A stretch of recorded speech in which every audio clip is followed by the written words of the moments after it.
Hello everyone, my name is Kenton Kivestu. I'm an ex-BCG consultant, an ex-Googler, and the founder of RocketBlocks, an online platform that helps candidates prepare for case interviews.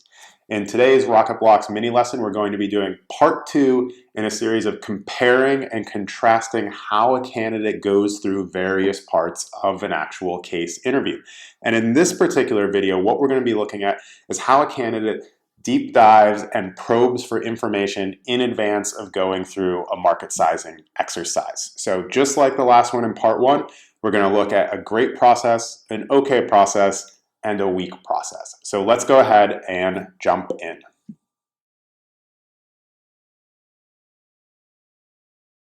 Okay, as you're watching the different answers that the candidate gives, there are really 3 things I want you to keep in mind.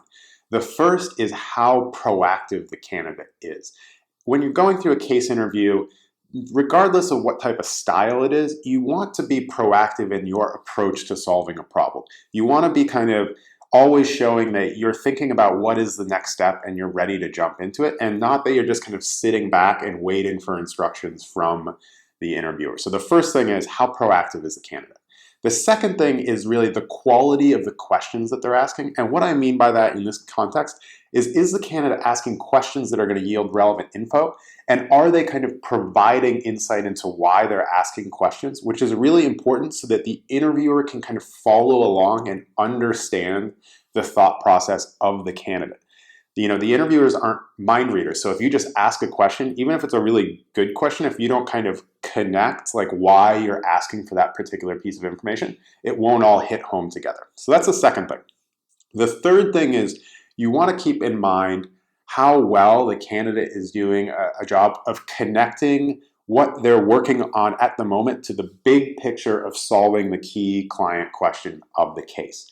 So are they actually thinking about what is that core question, and then jumping back to it periodically in their mind and tying together what they're learning as they're going along to that key question. So those are the 3 things you want to keep a lookout for. So let's go ahead and jump in.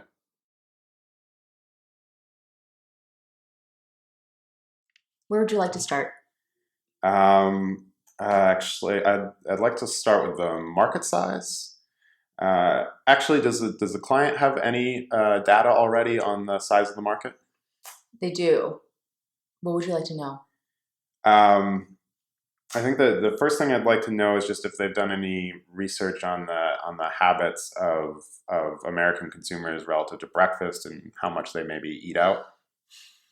They know that about 25% of Americans eat breakfast daily, and Okay. that of that group, 30% of them eat breakfast at home. Okay. Do they have any data about what happens to the other 70% that eat breakfast but not at home?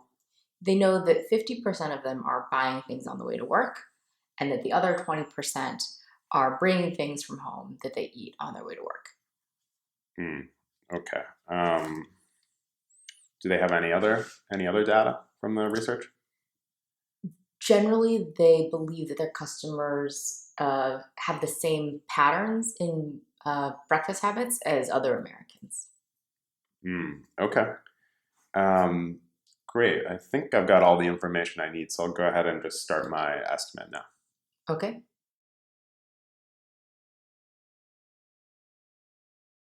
Where would you like to start?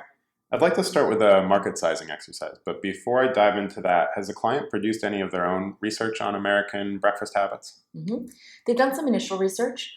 They found that 25% of Americans eat breakfast daily, and of that group, only 30% eat at home. Interesting. And for the remaining 70% that eat breakfast but don't eat at home, do we have any information about that? We know that 50% of them buy something on the way to work, and that 20% of them bring things from home that they eat on the way to work. Okay, got it. And then are those numbers shifting around a lot, or should we expect these numbers to be pretty stable over time? We don't know the answer to that question. What are your thoughts? Got it. It's an interesting question. I think that Americans do tend to work a lot, especially relative to other wealthy countries. And I think that trend is accelerating, if anything, over time. So maybe if 30% eat at home today, maybe only 20% might eat at home in the next 5 years. Seems fair. Okay. And then were there any other findings from the research that they've done?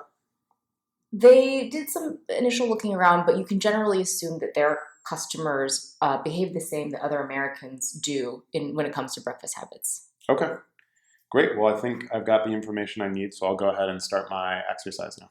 Okay.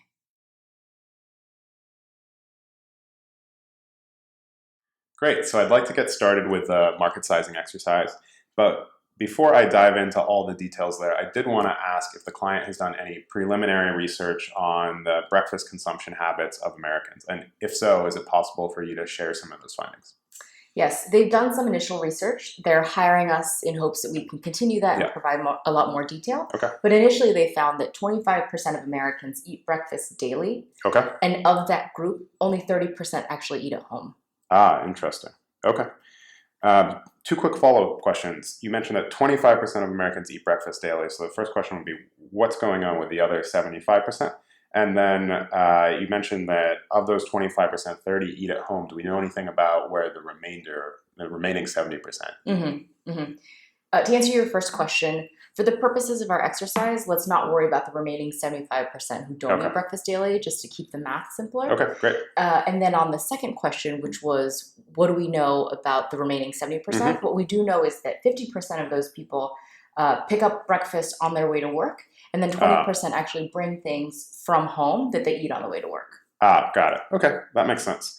And one of the things I'm thinking about, since the ultimate goal of the client is to drive a 10% incremental bump in annual revenues, is do we have any idea, has the client looked at all into whether these numbers are shifting, if there's big trends going one way or the other? We don't actually have any information on that right now, but I'm curious to know what are your thoughts about it? Yeah, I mean, I think it's an important question. The thing that kind of jumps out at me is that Americans overall work a lot, especially relative to other wealthy countries. And I think, if anything, that trend seems to be accelerating. So I would imagine if 30% eat breakfast at home today, that number in 5 years might decline to something like 20%. I think that's a fair assumption to make. Okay. Great. And then last question before I get started, is there any other research that as part of this exercise that the client has done on the competitive landscape and what consumers are doing at other QSRs like Quiznos or McDonald's, for example? They've done some, again, really early competitive research, and based on some internal estimates, they think that McDonald's is getting about 18% of their overall revenue from breakfast items. They've also looked at whether their particular consumer base is unique in their breakfast habits, and I think we can just assume that our clients' customers would behave the way other Americans would in their breakfast habits. Okay. Great. That sounds really good. I think I've got all the information I need to go ahead and do an estimate. The only other thing that comes to mind that'd be great to talk through, and I'm done with the estimate, is if there's any annual revenue estimates, because again, that will help me understand what percent of the market they would really need to capture to drive towards that 10% goal they have. So I'm going to go ahead and get started on that market exercise now. Okay, great.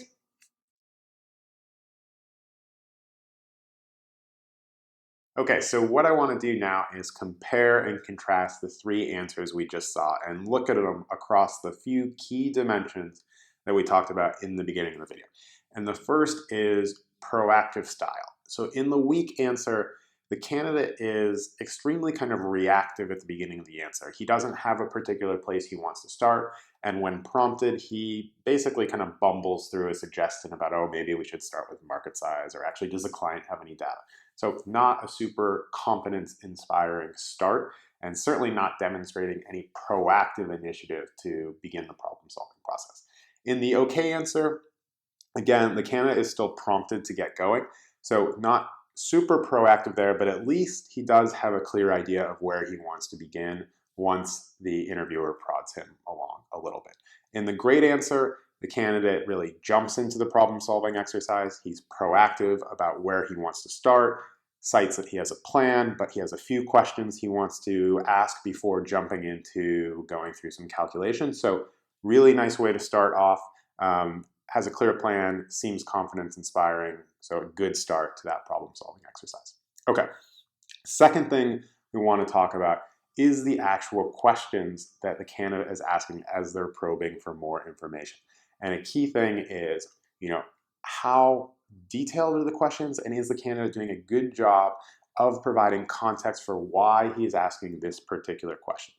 In the weak answer, this really just doesn't happen at all. He just basically asks these kind of very terse questions in kind of like a staccato fashion to the interviewer, which doesn't really help build any rapport or also give any insight to the interviewer into why the candidate thinks this might be a relevant question.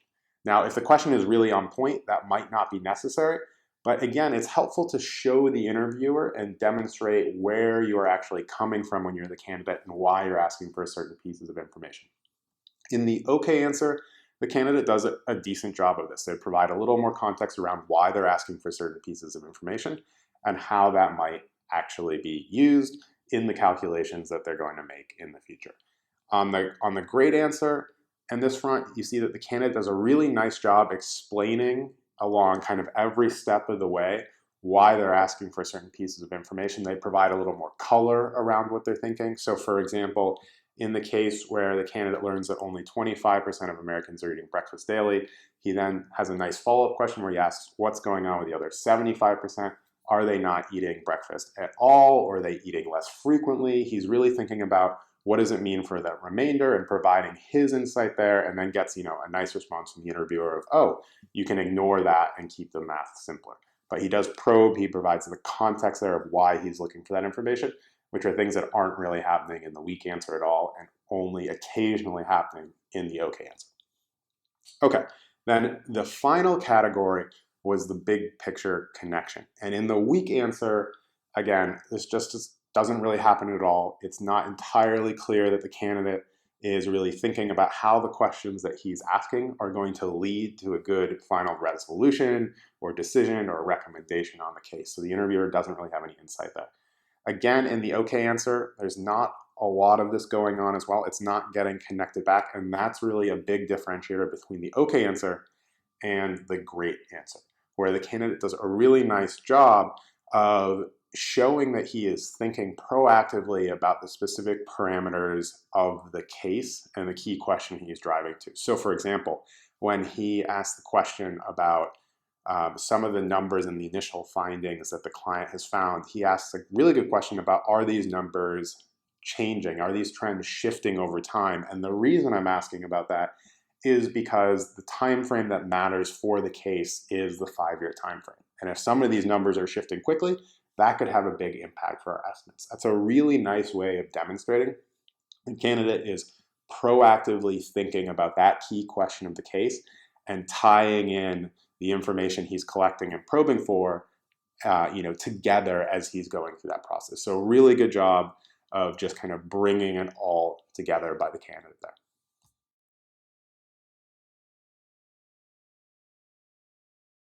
Okay, one final thought. If you think about the 3 aspects we were just talking about, being proactive, asking targeted questions and providing all the context around why you're asking for them, and connecting everything back to the big picture, what do all of them have in common? The reason all 3 of these things are so important when you're deep diving and probing for information is that if you are on the job as a consultant in the future, you're going to be working with clients to go through that exact function, to ask them for various pieces of information, pull that out.